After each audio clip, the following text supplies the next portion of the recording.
সভা করতে এসে একাধিক তথ্য পরিসংখ্যান রেখেছেন আপনাদের সামনে। আমি আজকে পাল্টা কিছু তথ্য পরিসংখ্যান নিয়ে এসেছি। আমি এই পরিসংখ্যান যে নিয়ে এসেছি আপনাদের কাছে, এই পরিসংখ্যান আমার নয়, আমাদের সরকারের নয়, মমতা ব্যানার্জির সরকারের নয়। এই পরিসংখ্যান কেন্দ্রীয় স্বরাষ্ট্র মন্ত্রকের পরিসংখ্যান। আমি এক এক করে আপনাদের বলি,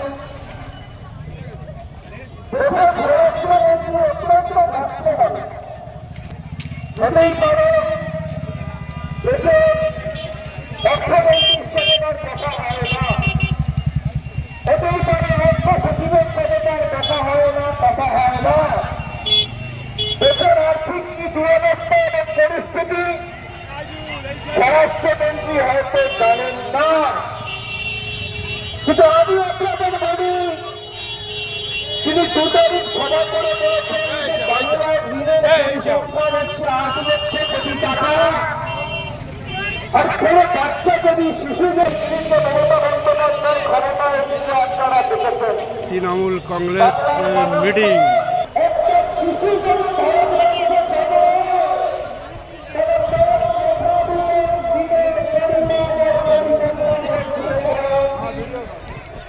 তো হচ্ছে না,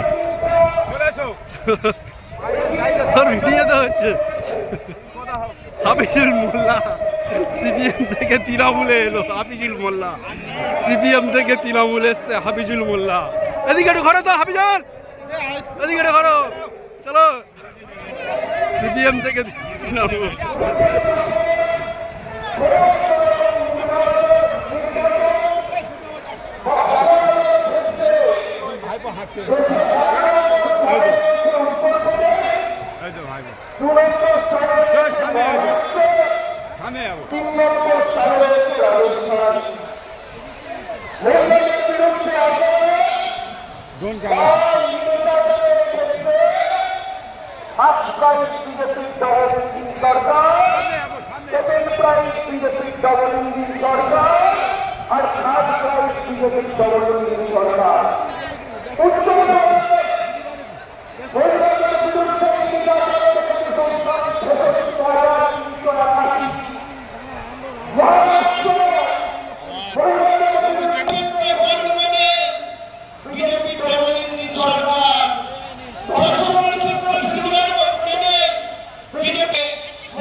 সরকার অনেকটা আসি দিল্লি পুলিশের অধীনে, যে কেন্দ্র সরকারের স্বরাষ্ট্র মন্ত্রকের অধীনে 2030 সালে শুধু দিল্লিতে মহিলাদের উপর নির্যাতনের ঘটনা ঘটেছে 13,366টি।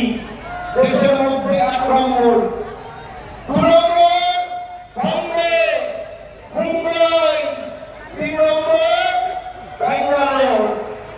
অনেকটাই আসি অমিত শাহ বলছে বাংলা বিজেপি সরকার বললে 1 নম্বর মহারাষ্ট্র, 2 নম্বর মণিপুর, 3 নম্বর বিহার, 3টেই ডবল ইঞ্জিন সরকার।